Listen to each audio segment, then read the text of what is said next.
And today we're joined by Executive Director Gary Stagg to hear more about what we in Canada can learn from their courage and unwavering devotion. Please welcome Gary. Thank you so much for being here with us today. Oh, thank you for having me. It's a pleasure. Yeah, well, and thank you for the work that you're doing. And I know that you've been involved in ministry for over 40 years, and I love your heart for helping people stand firm in their faith. So, after all this time, what continues to move you personally about the mission of Open Doors? I've been involved with Open Doors for more than 25 years. It's when I first discovered that there was such a thing as the persecuted church. Shame on me. I was a pastor. And so for the past more than 25 years, I've been involved with Open Doors, not on staff and certainly not as the executive director, but as a person who discovered the persecuted church and felt how important it was to keep that in front of my people, the people in my church. And one thing that I really always appreciated about Open Doors and anything that I was involved with them, whether it be like on a prayer weekend, I traveled with them. And one thing that I always recognized was the emphasis on discipleship. And that was my heart, even as a pastor in all of the places where I ministered. It was, the key component of my ministry was to disciple people and to make sure that Christians were being built up in the Word and discipled and ready to make disciples themselves, and an emphasis on evangelism and so on. And so I felt that it was a good fit in that way, and so Open Doors still continues that. And I also feel that it's important that it's an important part of discipleship for us in the West to be connected with the persecuted church, because they have so much to teach us about what it means to really follow Jesus in difficult times, which we all need to know how to do that. Yeah, I really love that approach. I think because we all experience persecution of some kind, and really it's the way of Jesus that actually sets us free. And so it's not just delivering them from the physical challenges, but also delivering them from the spiritual challenges.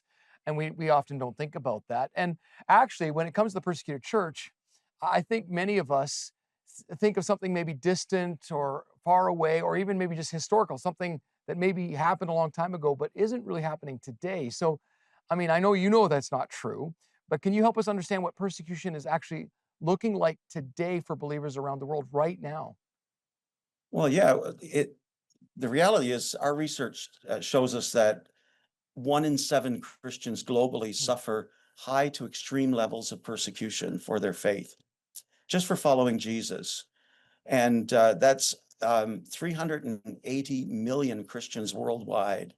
And that could mean, things like being rejected by your family, by your community, losing access to your children, or finding yourself living on the streets.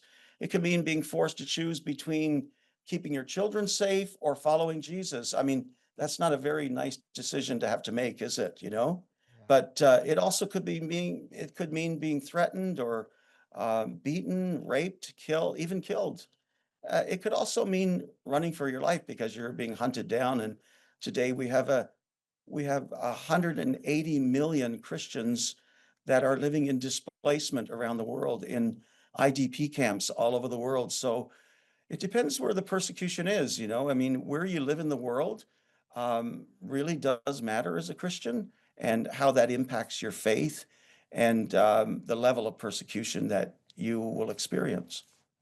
Yeah, I one of the most vivid memories I have as a child is my dad reflecting on seeing some of the Thai who had been found Jesus, and as they were worshiping, weeping, and it hit him. They had literally lost everything for that moment. And again, I Yeah. think we take a lot of things for granted. And I think also in the Western world, we're all about pain avoidance. But actually, the persecuted church doesn't just ask us to pray that the persecution stops, they actually ask to remain faithful. They actually ask for the courage to continue to serve passionately. And so I was thinking about how powerful that really is, and what could that kind of prayer teach us about our own courage and faith in our context here in Canada? Yeah, I mean, um, the fact that someone would be willing to live down their to lay down their lives for the sake of the gospel, I think is one of the most powerful witnesses to the church in the West, especially for those who may be sitting on the fence with their relationship with God. I have a family member who was away from God, and I invited this person to come to one of our events. They didn't know anything about um, the persecuted church, and they were, considering re-engaging with Christianity and so on. When they came and heard the message of the persecuted church and the power of the gospel, it really it really impacted their lives in such a powerful way that it turned them around. And when you think of the response of persecuted Christians to persecution, it's truly countercultural to how we often react in the West, where we often prefer revenge over forgiveness, right? Yes. And we live in a world of rage where social media, all these things are driving us to rage rather than the way of Jesus, the way of forgiveness. But Jesus asks us to pray for our persecutors.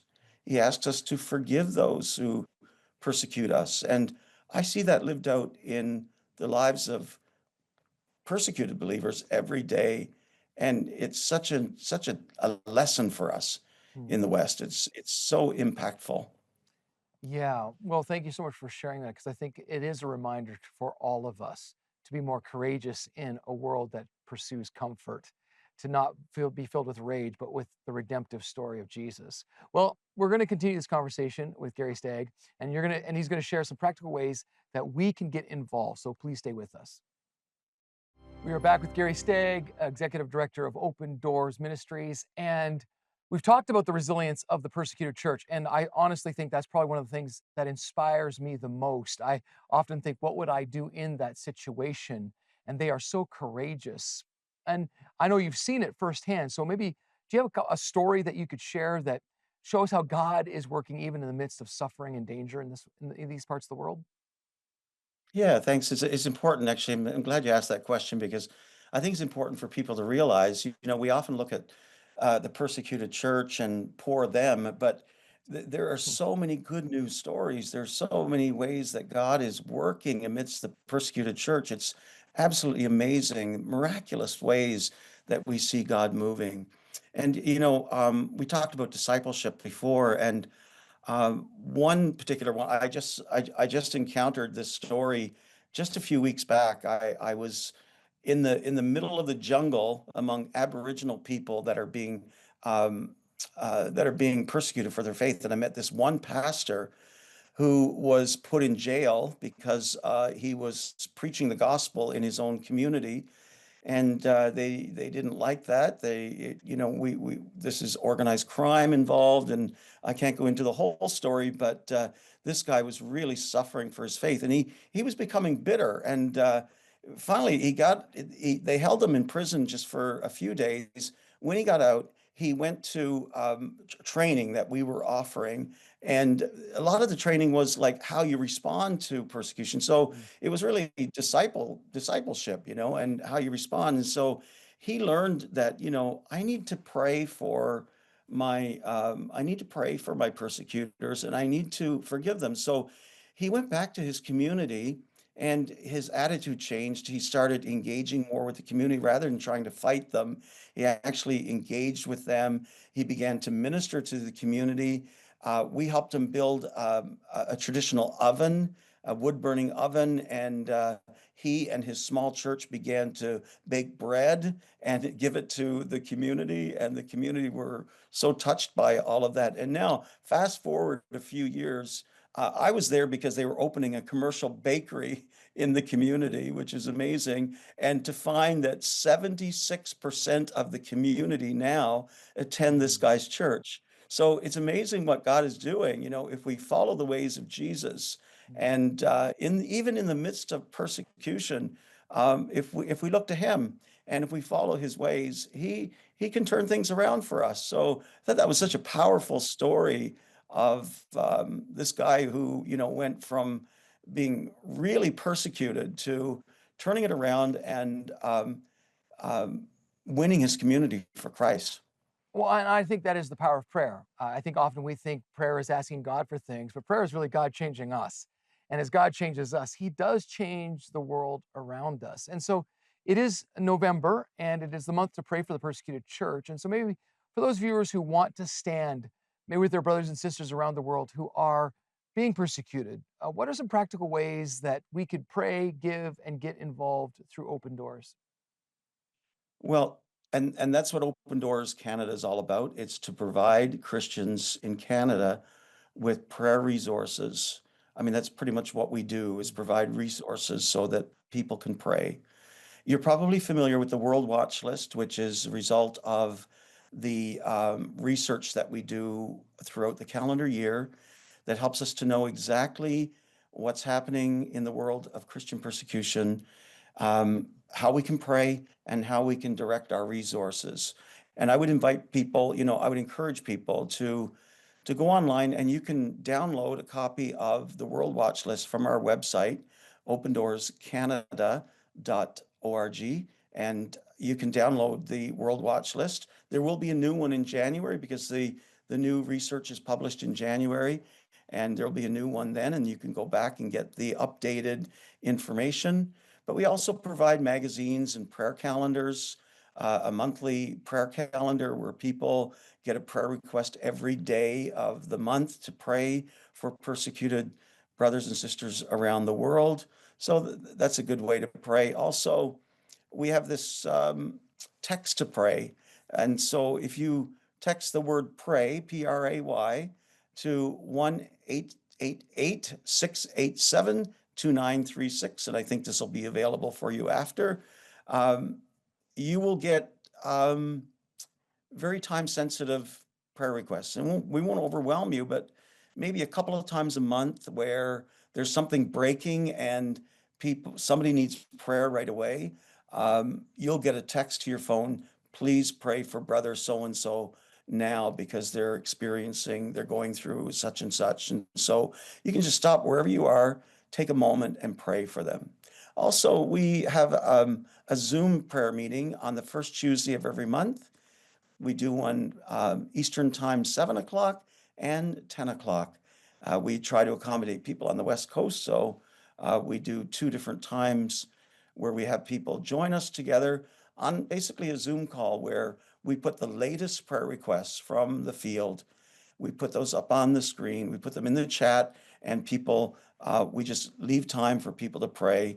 And as we finish praying for that need, we put another one up and we go through all of the needs that are, again, things that are breaking right away, that the latest prayer requests that we have from the persecuted church.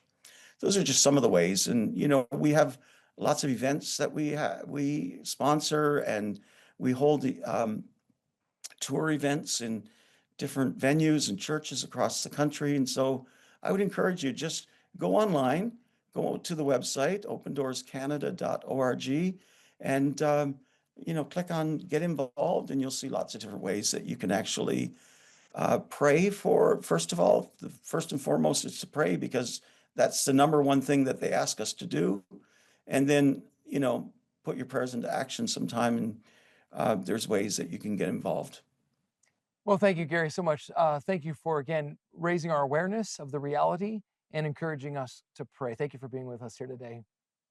You're very welcome. Thank you for having me. Yeah, and if you're watching, just want to let you know that all the resources about this interview are also available on our website at 700club.ca.